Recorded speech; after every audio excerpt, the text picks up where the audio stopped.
ሰላም ሰላም ሰዎች እንዴት ናችሁ? ሰላም ነው? እኔ ደህና ነኝ አልሐምዱሊላህ። አሁን ብዙም አላቆያችሁም፣ ግን ኢትዮጵያ ላይ ያላችሁ ህጻናቶች አረብ ሀገር እንሄዳለን ብላችሁ የምታስቡ ልጆች ወላሂ ይቅርባችሁ፣ እንዳትመጡ። ስደት ለማንም አይጠቅምም። እኔ ራሱ በጣም ተጃጃልኩኝ። ብጃጃልም ግን አልሐምዱሊላህ እኔ አላህ ጥሩ ቤት አጋጥሞኛል። ግን ጥሩ ቤት ያልገቡ ብዙ ጓደኞች ያሉ የሚሰቃዩ የሚያለቅሱብኝ፣ በቃ እኔ ምን እንደማደርግላችሁ አላውቅም። እና ማለት ነው አሁን የሆነ ነገር ላማክራችሁ ነው የመጣሁት ማለት ነው።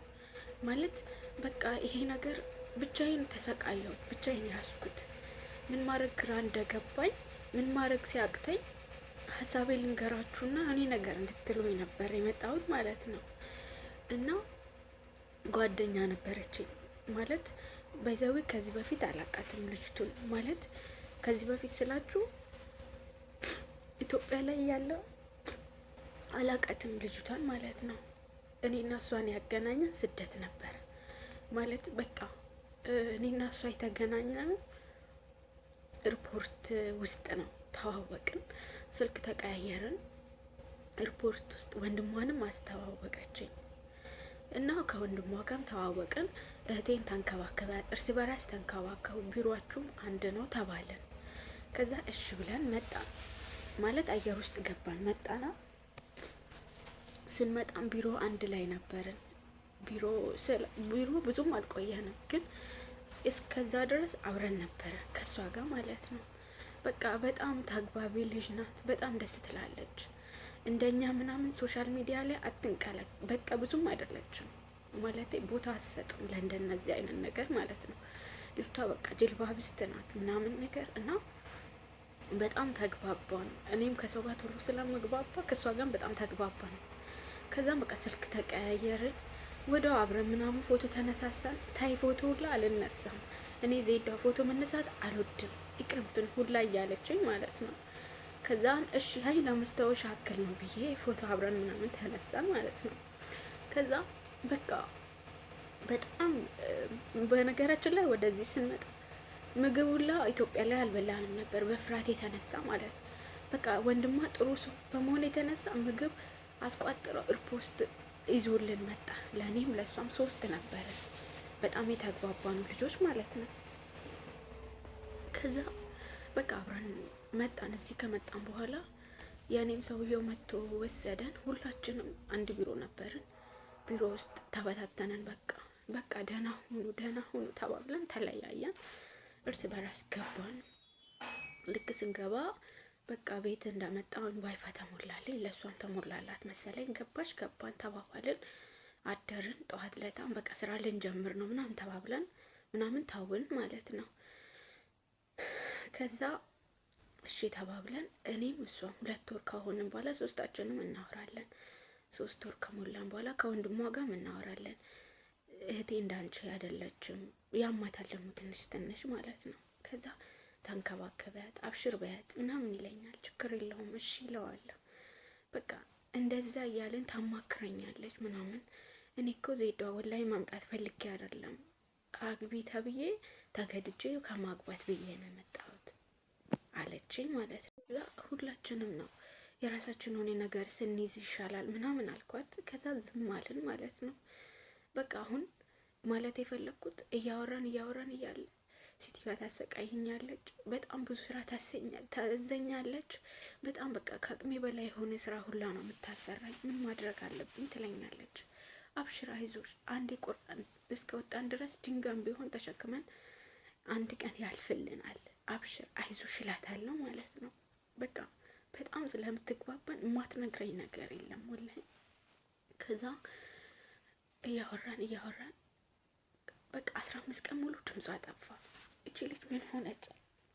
በሰላም ነው ድምጿ የጠፋው? ምን ሆነች ብዬ አስባለሁ ወላሂ።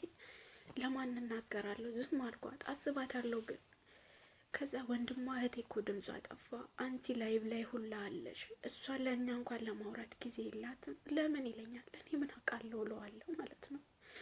እና ከ3 ቀን በኋላ ሴትዮዋ በጣም በቃ መተቻት ምናምን፣ ያዞራታል ምናምን፣ ወደቀች ምናምን መሰለኝ። ሆስፒታል ገባች። ሆስፒታል ከገባች በኋላ በጣም ተዳክሟታል ምናምን።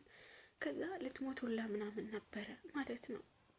ከዛ ሆስፒታል ውስጥ እዛው እንዳለች ዜዷ በቃ ከዚህ በኋላ እኔ ምንም አይነት አቅም የለኝም፣ ደህና ሁኚ፣ ለቤተሰቦች ምንም ነገር እንዳትናገሪ፣ እኔ አንዴ ቆርጬ ከወጣሁኝ በኋላ ብሞትም ብኖርም ሬሳይ ለእነሱ ገባም አልገባም አይጠቅማቸውም፣ ግን ለማንም እንዳትናገሪ አደራሽ፣ ምስጢሬ ነው ተባብለን የለ አለች ማለት ነው።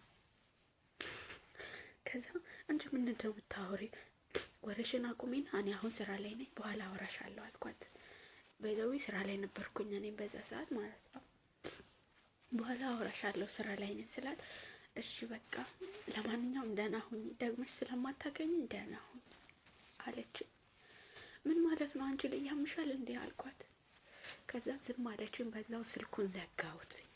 ከዛ ለዶክተሯ እሷ ስልኳን ነግረዋለች፣ ድምፅ አስቀምጣላቸው ለቤተሰቦች ብላለች፣ ለዶክተሩ ማለት ነው።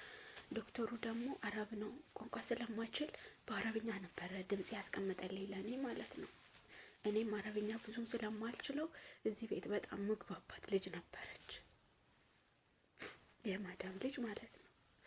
ከዛ ምን እያለ ነው እስቲ ነው ያዳምጪው አልኳት። ከዛ አዳመጠችው ማለት ነው። ከዛ እሷ ሞታለች፣ በህይወት የለችም። ማዳሞቿ እዚህ መጥተው ጥለዋት ነው የሄዱት። ቤተሰቦቿ ምናምኗ ማንም መስማት የለበትም፣ እኔ ሞቻለሁ ደህና ሁኚ ብላሻለች እና ለወንድሞችም ለቤተሰቦችም ምንም ነገር እንዳትናገሪ፣ ዝም በይው በቃ የኔ ህይወት አብቅቷል አለች ማለት ነው። ከዛ እሺ በቃ ብዬ ዝም አልኩኝ። እኔም ለማንም እንደማልናገር ዝም አልኩኝ። በቃ ምን ማድረግ እንዳለብኝ አላውቅም። እኔ አሁን እያልኳችሁ ያለሁት ለወንድሟ ልንገረው ወይስ ዝም ልበለው? መሞቷን አውቄያለሁ። እኔም ግን እዚህ ያለችው ልጅቱ ራሱ በጣም አዝናለኝ ነበረ። እህትሽ ናት እንዴ ምናምን አለች። አይ አይደለችም ጓደኛዬ ናት አልኳት። ከዛ አይ በቃ ተናገሪ ለቤተሰብ አለችኝ። አሁን ወንድሟ ሁሌ ቀንና ማታ ደውሎ ይጨቀጭቀኛል ማለት ነው። ሁሌ ይደውላል። አረላም ፍሬ የምታውቂ ነገር ካለ ንገረኝ አለች። አሁን ከሞተች 1 ወር ሆኗታል። እኔ የሰማሁት ግን ከትላንት ወዲያ ነው። አሁን ምን ማድረግ ነው ያለብኝ? ለወንድሟ ልናገር ወይስ ለቤተሰቦቿ ልናገር? ምን ላድርግ? ወይስ ዝም ብዬ እኔም ዝም ብዬ ይሄንን ነገር ተሸክሜ ልኑር? ምንድነው የምትሉኝ እስቲ?